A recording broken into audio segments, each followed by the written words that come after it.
Good morning, everyone. Thank you so much for attending the very first workshop of Catalyst, Common Mistakes on Junior UX Portfolios. My name is Christy, and I'll be co-hosting this workshop with my colleague, Yuka. So first, I would like to take a moment to thank our workshop speaker, Jenny, for joining us today. Jenny is a UX UI program manager at Avocademy. She is a human-centered designer and educator with a passion for coaching and leading the growth of the design field.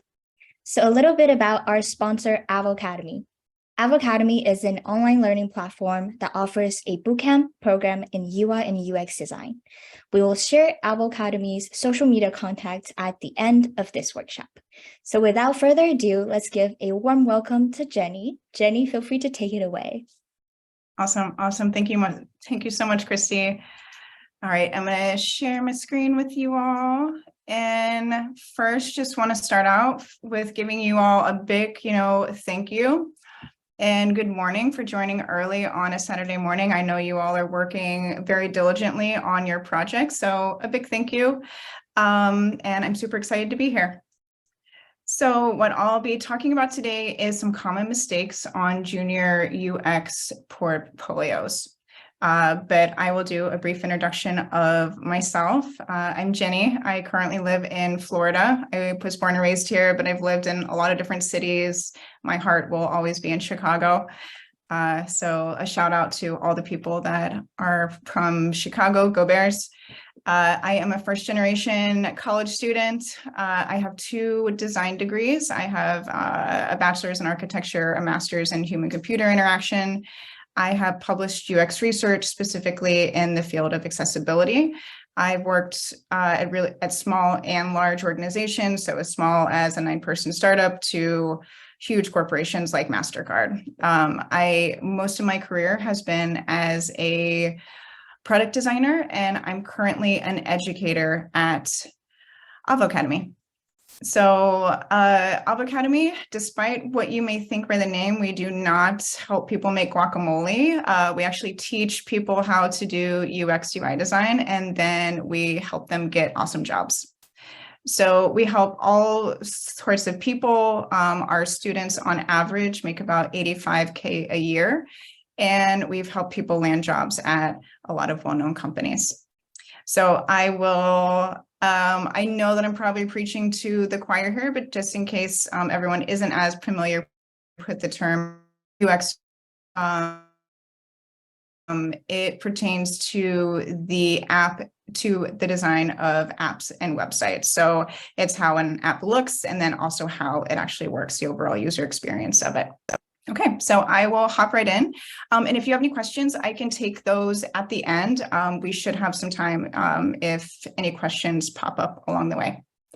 Okay, so we're going to run through a list of 10 things, starting with the first one. So the first mistake that junior designers usually make in their portfolio is only having one case study. So only having one project makes it really difficult for hiring managers to actually make a decision of whether to move you forward in the process or not. It really means that the employers are taking a risk and they really can't understand your overall skills. So one way to counter that is to show that you have a range of skills and versatility as a designer. It's good to show that you have a range of expertise in different types of devices, so like mobile design, website design, as well as different industries. It really helps the hiring manager connect the dots for what type of position they are looking for and what your actual skill set is. Okay, next is only having fake projects. So by a fake project, I mean like any project that you've worked on by yourself or that isn't within some type of an organizational structure. So these kind of independent projects are a really great way to practice your skills, but it's also important to balance those projects with real world constraints. So real world problems and real world constraints oftentimes blend user needs, business goals, and and technical constraints. So UX is oftentimes at the kind of intersection of all of those things. So a way that you can get experience with this is to have at least 2 real world projects. So when you work on projects with real clients and organizations, it demonstrates your ability to work within actual constraints and solve real problems. And it also showcases how your design process works within a larger organization. So one way you can do this is by doing volunteer work. So there are websites, organizations. There's one that I've used called Catchifier that essentially connects people that have a certain set of skill sets with not-for-profits. And I've gotten some experience that way or earlier on in my career. And those were really helpful when I was actually interviewing, because I can speak to the actual business goals that I was addressing, the actual technical constraints. All of these things help employers see how you actually think and how you're able to work within these constraints. Okay, next is not treating your design portfolio as a design project. So you want to take everything that you've learned about design and apply it to your portfolio. So this includes visual design, user experience, branding. I've seen portfolios where their work is great. They have really great user experience design work, but every page on the portfolio looks a little different. So it really doesn't have a cohesiveness that a hiring manager may be looking for. So you really want to treat your portfolio as a design project, and that can really help you stand out from other candidates. So as you are building out a portfolio, you want to focus on design principles, including consistency, typography. There are a lot of other ones. And in the next few problems, I will talk about the ones that we see most often that designers get wrong. Okay, so the first one is center aligning paragraphs of text. This can make it really hard on the eye to actually read through. So the eye always wants to start at the same starting point. And when you kind of deviate from that, it causes a lot of strain on the eye and it's hard to comprehend. So the counter to that is actually left aligning text for overall ease of readability. You also want to make sure that you're using the appropriate typography and spacing to ensure that your portfolio is easy to read. The first one is using high quality images. These are really crucial. If you upload an image to your portfolio and it is a little blurry, it can be a big red flag for anybody looking at the portfolio. Color contrast is also super important. We want to make sure that people can actually read what is on the page, especially those with limited visibility. So a way that you can solve this is by including only high resolution images, so no screenshots, and really optimize them for the web.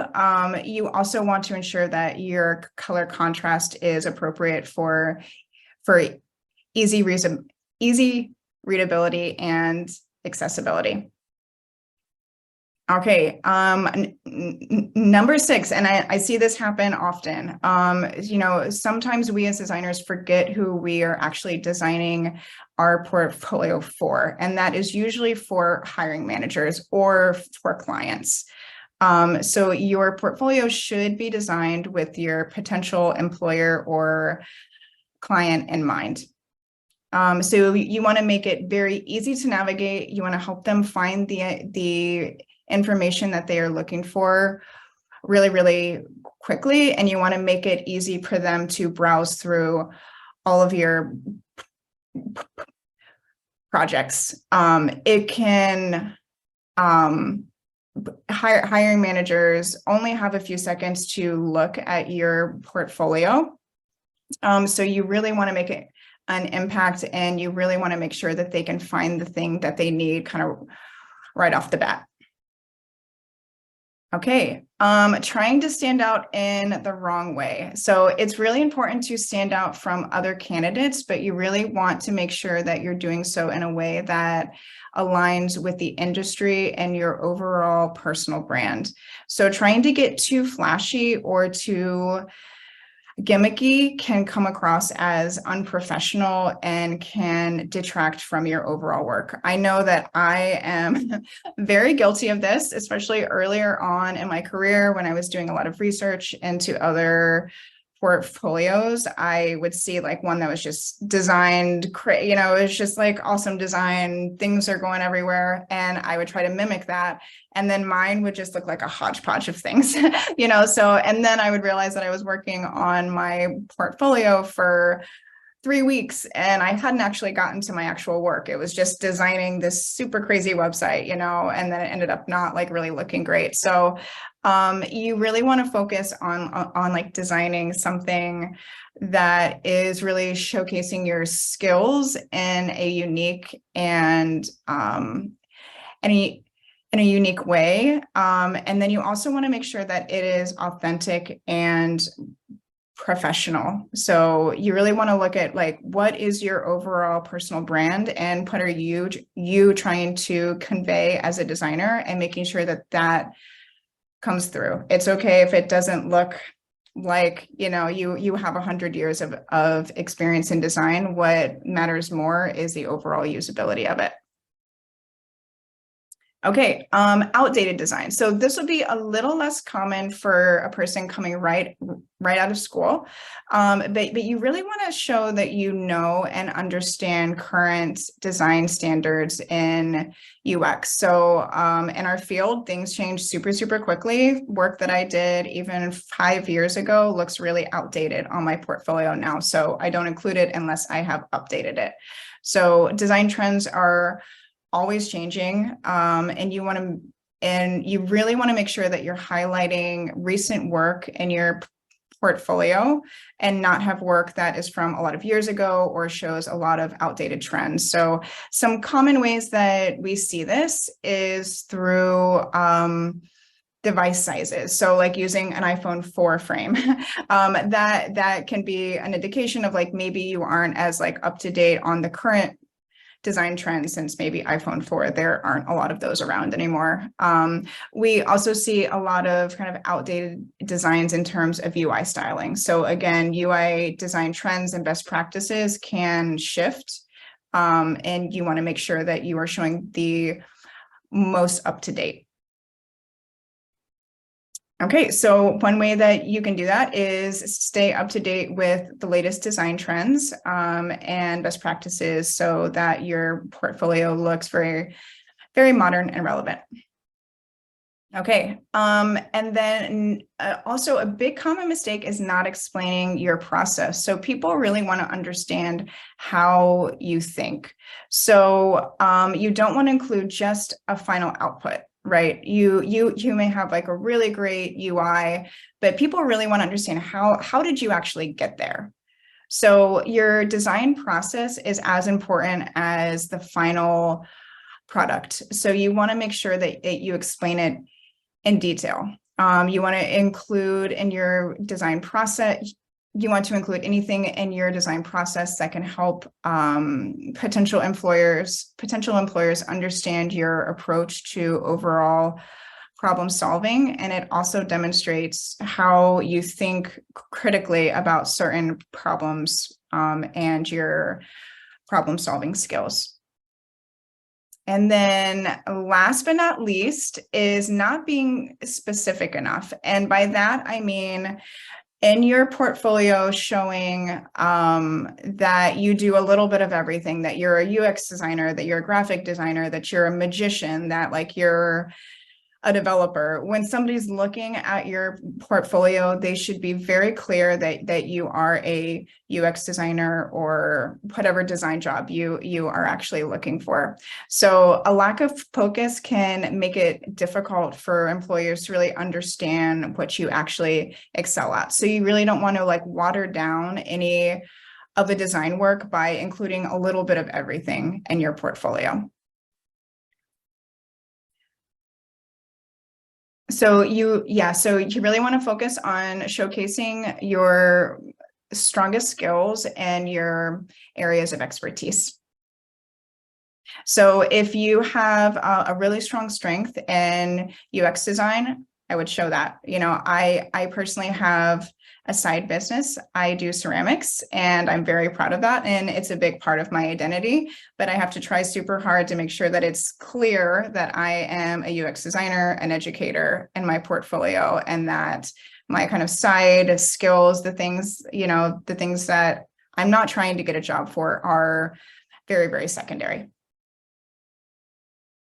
Okay, so I will just run through this list. So some of the common problems is only having one case study in your portfolio, only having fake projects, not treating your portfolio as a design project. And you want to focus on center lining paragraphs of text. You want to avoid blurry images and have high color contrast. Try not to forget who your user is. And try not to stand out in the wrong way. You really want to be authentic to yourself in the portfolio. You want to make sure that your portfolio is up to date, and as well as explaining your process, and make it very clear in your portfolio that you are a UX designer or UI designer or visual designer or whatever type of role you are actually looking for. So if you are interested in building a really awesome UX portfolio and landing a great job, we can definitely help with that. So I will go over the offerings that we have here at Avocademy. So essentially we have a two-step program. We have our foundations program. It is 16 weeks, and we help you build out one case study. You go through the whole user-centered design process, and we help make sure that you do not make these common mistakes in the portfolio.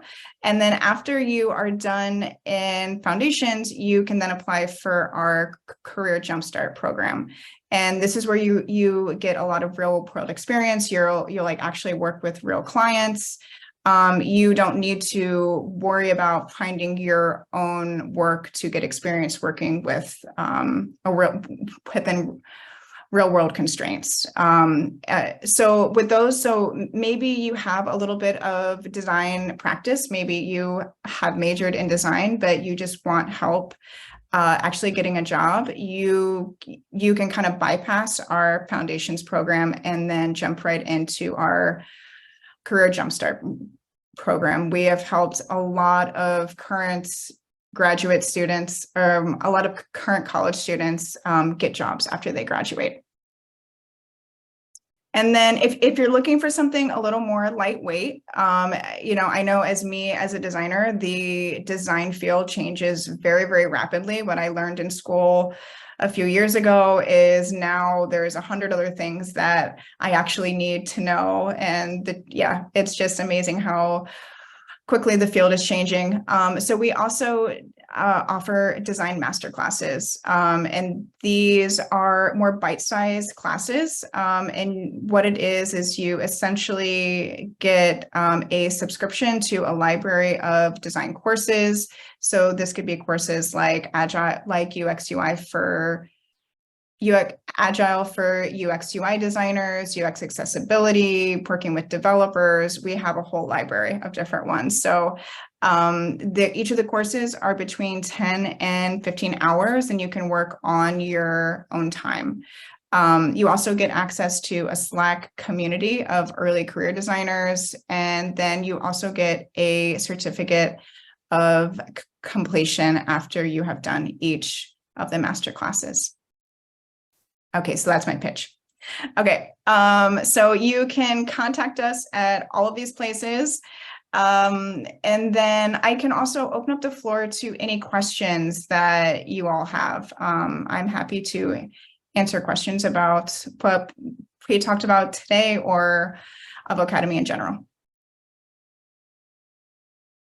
Thank you so much, Jenny. Feel free to type your questions in the chat as well if you don't feel comfortable unmuting yourself.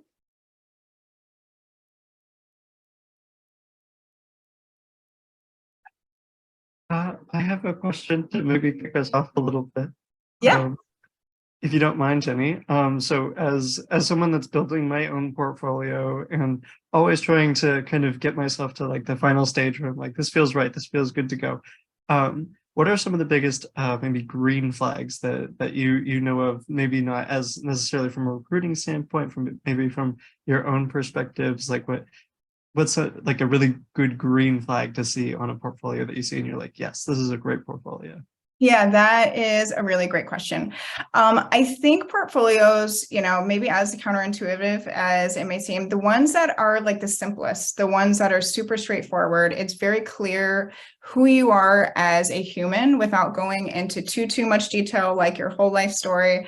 But I get a feel for you as a human and who you are, as well as your design skills. I would say ones that I enjoy looking at the most, and we know that just like overall usability can impact our overall perceptions of a human. The ones that I can easily find what I'm looking for. So having a very clear homepage of this is where you can find all of the projects. The homepage is very consistent, so I don't have to kind of guess into like, what am I actually looking at? Or things kind of look a little jumbled. I always want to know where I can find out more about a person. So things like link to all of your socials, an about page. I think about page are like golden, especially as junior designers, because when, I've done a lot of hiring, and oftentimes when you are hiring junior designers, you are taking a big risk, especially if they don't have a lot of experience. So you sometimes make a gut decision based on their portfolio, their quality of work, and who they are. So I hope that helps with like the green flags. Yeah, that's really insightful. Thank you so much. Of course. We also have more questions in the chat. So Ellie asked, out of 10 mistakes that you've listed, what is the most common one that you've seen? That's an awesome question. I would say like not treating the portfolio like a design project. It's like we spend all this time making sure that each of our projects are super accessible, very like the usability is great. And then on the portfolio, we forget to do user testing. We forget that, all of the fonts should look consistent. We just forget all of these things. And because I think we get so wrapped up in like, this is a totally different thing. This is like a website, this is different. But anytime that I've worked on my portfolio, I send it off to like 100 different people. And I'm like, tell me what isn't working. I like want to know what like isn't working, what's confusing, what like words am I using that don't make sense to you? Where is gaps in storytelling? So yeah, I think like really looking at the portfolio as a design project and following those similar design processes that you would in any other project also on the portfolio. That's great. Thank you. I think Marisa has the hands up. Would Yeah, you like to? Yeah. yeah. I just wanted to ask, is it like totally impossible to like get hired if you only have like student projects on your portfolio? Because I know like at school that's like all we're really doing. We're not working with like a real client. So it's like the only solution to like maybe like I don't know, like join the boot camp or do non-for-profit work. I'm not sure. Yeah, that is an excellent question. By like no means do you have to have client work. When I graduated school, I had worked for a really, really small startup for free doing some pre-work, but like other than that, I had very limited experience. So I think where the real world client experience comes in is it helps employers feel more confident that you can not only do design, but you can do design within an organization that has goals, that has time constraints, that has money constraints, all of these things are important to be able to actually speak to, and the sooner that you can speak to those things, the better. But by no means do you need real world experience, but I do think it like helps, even if it's like one, Okay, that's helpful. Mhm. I also wanted to ask, since I know someone asked it in the chat, like what websites do you recommend like building a portfolio on? Yeah, that is an awesome question. So we use UXfolio. I highly recommend that. There's a lot of benefits to it. It's a portfolio website that was designed solely for UX designers. So it takes a lot of the manual work out of things that we would have to do on another website platform. So for example, it has built-in carousels where you can add screens to a device. You don't have to manually do that. It also, this is mostly a blessing, sometimes a curse, but it does have limited customization. So I think it is a blessing because, like I mentioned earlier, it can sometimes be easy for us as designers to get so focused on making the design of our portfolio so cool and so out there, and that we forget to focus on how we're presenting our actual work, which is like really what matters and what is going to get you hired. So UXfolio does kind of limit that, but there is a good amount of customization on it. Let me see. Other ones that are good that I've seen is Wix. I think like Wix is a good alternative, as well as Squarespace. I think Squarespace is like always a solid idea. So those are good sites if you want to go with like a pretty easy to use, low like learning curve website host. I would say if you want a bit more customization, Webflow is also one that is kind of getting up and running, but that one, almost like the more customization options you have, the more you can kind of go in a weird direction. So I tend to steer like junior designers away from those type of platforms. But those again are UXfolio, Wix, and Squarespace. Awesome. Thank you so much. You're so welcome. Great questions. Thank you so much for that. There are more questions for you in the chat. Yeah, absolutely. So Christy asked, she said that she has received feedbacks from mentors about avoiding including a lot of text on her portfolio. So what are your tips on effectively showcasing the design process without the information being overwhelming? And would graphs be more effective than text? Yeah, awesome. Also really, really good question. There's oftentimes this like balance in a portfolio of showing the actual visual work. So like the like artifact. So let's say like a sitemap or a user flow or your actual UIs, and kind of balancing how, actually describing how you actually got there. So for each deliverable, so let's say that we're focusing on like a sitemap, user flow, and then a high fidelity design. I tend to be also very concise with my explanations. I think, my natural tendency, and I think a lot of our natural tendencies, is like we put so much thought into everything and we want to get it all like down on paper, and we want to make sure that everyone sees our whole process and understands everything. But again, you have to go back to that idea of like, remember who your actual user is. It is a hiring manager, right? They are going through a lot of portfolios. They're probably looking at hundreds a day.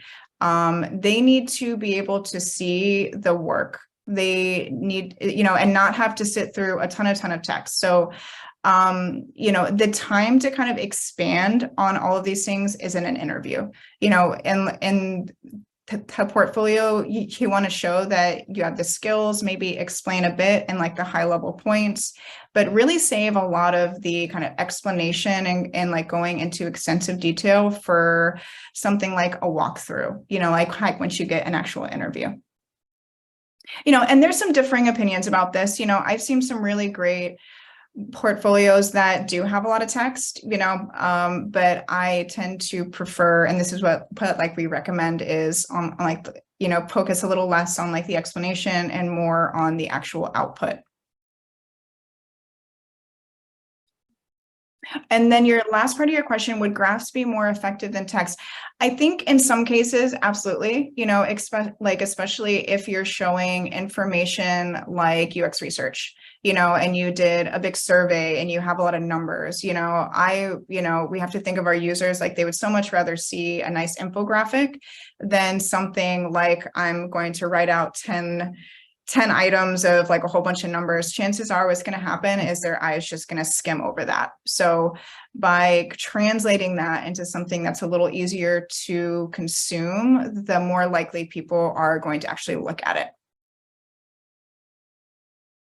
Good question. Yeah, that's great. Thank you. And there's one more question from Jennifer. She says, thank you, Jenny, for this workshop. And most of my projects in school were team projects, and I am not sure if I should put everyone's work or only put my own contributions, since I've seen my classmates do both on their portfolios. What do you recommend? Yeah. And for for example, like only including the screens Jennifer has worked on versus detailing the full experience. Oh, I gotcha. Okay. Thank you for that clarification. So, also mix, like, and most of these questions, there's no like right or wrong answer.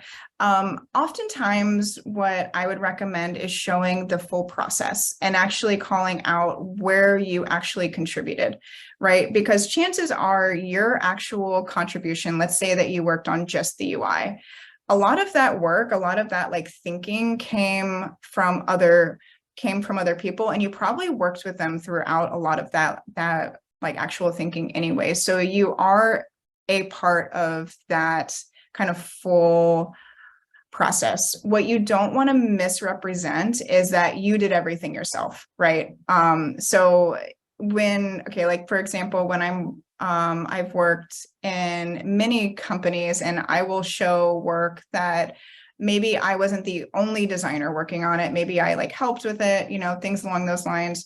But I show kind of everything, and I make sure that I call out that like I was a visual designer on this project, or that I worked here, or that I worked as like a UX designer. I don't think you have to call out in the individual deliverables, like I did this.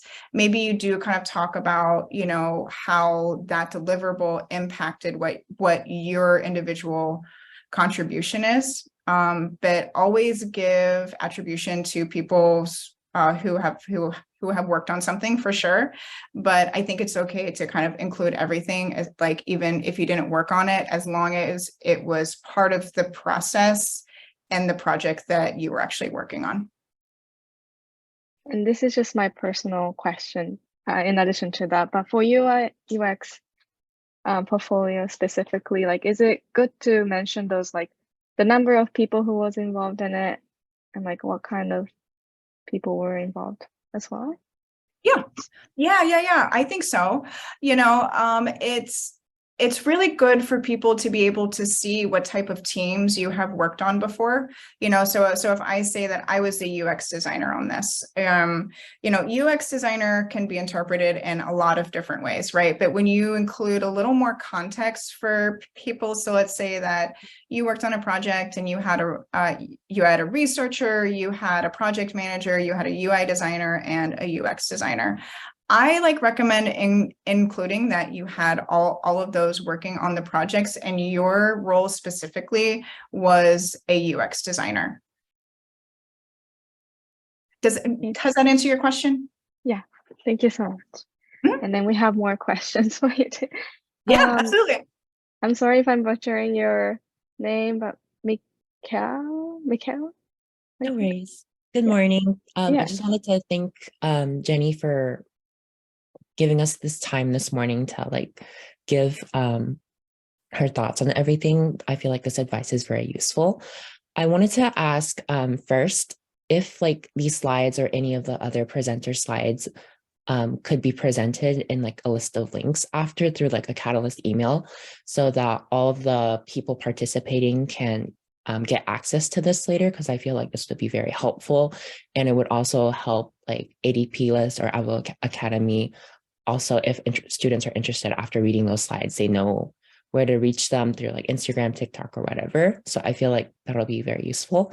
And then my other question is, for people who are junior designers who transferred from other fields, you mentioned that to only include specifically design work in your portfolio. If you don't have that much experience, but you still want to apply to jobs because you believe that you have the capability to do so, because you believe like through your other experience, you were able to like learn the processes of design thinking, but you weren't necessarily doing design work. I know I've like talked to other people, and some of them have recommended turning non-UX projects into UX work by making it a case study or a portfolio. What are your thoughts on that? And do you recommend it? Do you not recommend it as like someone who's like reviewing these portfolios? Yeah, I absolutely love that idea, and I think, I think that's a really creative way to bring more of your experience into UX. So I think anything that is related, so let's say that you are going to apply for UX jobs, or the type of role that you eventually want to get into is UX. Your portfolio should show your UX brain, right? Whether it's a design project, whether it was some type of like organizational process that you applied design thinking to, all of that is like user experience, right? So I highly recommend that. I think that's a really great idea. I think what you want to avoid is getting into more of things that don't apply to UX. So oftentimes I will see like graphic designers will put a lot of like logo designs, right? And it's just this like wall of like logo designs next to UX work. And then, but maybe they don't have that many UX projects. So when I'm looking at their portfolio and they're not tying back that like graphic design work to UX work, it kind of makes me wonder, are they a graphic designer or are they a UX designer? Are they applying to like graphic design jobs as well as UX design jobs? Like, it just kind of makes me wonder whether like how invested they are in the UX field itself. But I love your example, and I think that is a great way to show UX thinking. Thank you so much. I also had like one more question in regard to specifically when people are like applying to these like job interviews, what tips would you tell people? Like, how do you do like an effective like story? Like when you like interview as a junior designer, like what do you see like that they're presenting in their storytelling that makes it effective? Is it like specifically how they set up like the context of the situation or the issue the business or if it was facing or the project was facing, and then show like the design thinking and the eventual solution and their impact? Or is it like just like the methodology of like just how they present themselves that you feel like through when you see like these interviewees that you think are effective? Yeah, that's a really good question. Let me see. So there's a lot of different directions that this can go, but I may focus on one piece.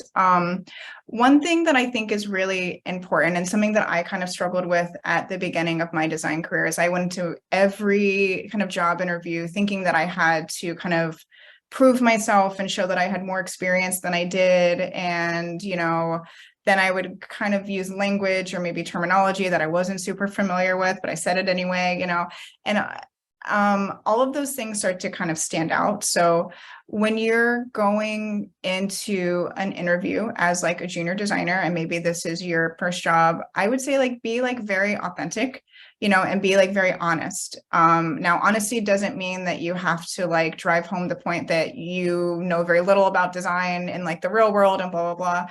But, people can kind of pick up pretty quickly from your resume, from the type of work that you have, if you are a junior designer or a more like seasoned designer. So there's nothing to like hide in terms of your experience. You know, people most likely, if you're in an interview, it's because they know that you are a junior designer and they really liked your work and they just want to get to know you and how you think a bit more. So as much as you can show how you think, how you are willing to learn, you know, just who you are as a human, I think that makes the most impact, especially, you know, earlier on in your career.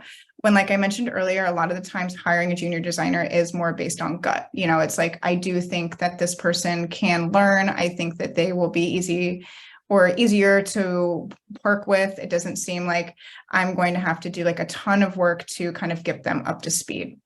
So I would say like be authentic and, you know, don't worry so much about like not having a ton of experience. They already know that. Thank you so much. I really appreciate it, Jenny. Awesome questions. Thank you for asking them. Yeah. And just to reiterate, Charles mentioned in the chat, but the recording of this workshop and the other workshops are gonna be in your virtual swag bag. So you can find all of them there. There's another question by Marisa. Hi, I just had another question. Would a project, say like from a designathon, what we're doing this weekend, would that be considered like a real life project, or is it more like a fake project? I would say it kind of goes more on like the fake project side, but you know, and I think fake project has like a negative connotation, you know, because I think you probably learned so much in these type of projects. But when we say like a real world project, it's usually within some type of an organizational structure, right? You're probably working with like business goals, right? You're probably working with like developers,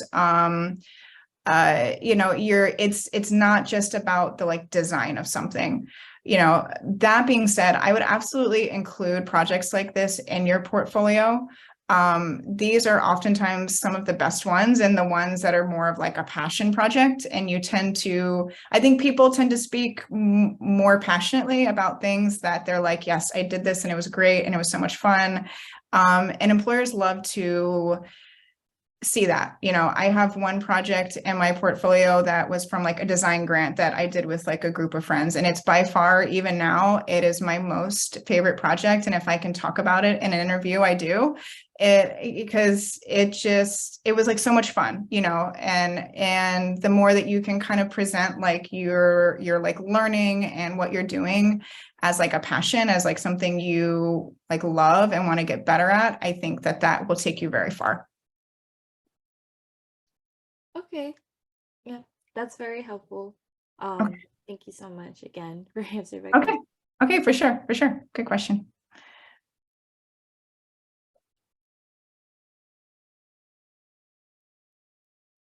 I don't see any new questions in the chat. Are there any other questions from the participants? Okay, unless Jenny, you want to add something else. This marks the end of the workshop. Do you want to add something, or? I just want to give you all a big thank you for, you know, again, waking up early on a Saturday to listen about portfolios. I hope it was helpful. And please reach out, you know, if you have any follow-up questions on LinkedIn. I'm Jenny Todd, and I'd be happy to connect. Thank you. Thank you. Oh, and there's another question, sorry. Yeah, absolutely. Yeah. Feel free to, yeah. My question was, I guess, tips for sort of transforming a project that's maybe not exactly UX related into a UX minded project. Say I have a project that's sort of related to more graphic design, or like in like a newspaper, for example. Like, how do you in general I guess show that you have like a UX mind when it comes to design stuff that's not exactly UX related? Yeah, really good question. We sometimes use like user-centered design and UX processes without even kind of knowing that we were doing it at the time, right? So let's say that you're working on a graphic design project and you were building out a logo, right? In the UX process, oftentimes you start with a specific problem that you're solving. You probably did the same with the graphic design, right? With like the actual logo. You like started off with like a problem, maybe it's from a client or just like a brief that you were working on and you had to solve a problem. So that is overlap. Then you can explain some of the like iteration process there. If you did any type of user testing, if you showed any friends, the logo, that can also help. You want to like be wary of if you really didn't do a lot of user-centered design processes when you were building it out, to not kind of force it. I think it'll become like kind of obvious, if you were, like I did a prototype of my logo, that's like that like probably didn't happen. But as much as you can kind of look back at like the design processes that you are learning and like demonstrate that you use those throughout the process, I think that works. And if you didn't, maybe you take this as an opportunity to kind of iterate on the design and maybe go back and, think about like what problem were you actually solving? What were your kind of initial sketches? What were some of the measures that you were trying to hit? Did you do any types of like iterations, and why? Did you get like a design critique and you were able to like implement those updates? So I think any way that you can either kind of revisit the project or talk about in user-centered design terms what you did is good. Thank you. Yeah, for sure. Yeah, so now that marks the end of this workshop. Thank you so much again, Jenny, for joining and sharing your expertise with us today. And thanks everyone for joining as well. So we have included social contacts of Avocademy in the chat, and it's also on the screen right now. So feel free to check them out. So our next workshop is designing for 80%, knowing when to say it's good enough at 11 a.m. So we look forward to seeing you there. Thank you again, and it was wonderful. Thank you so much. All right, thank you all. Yeah, thank you.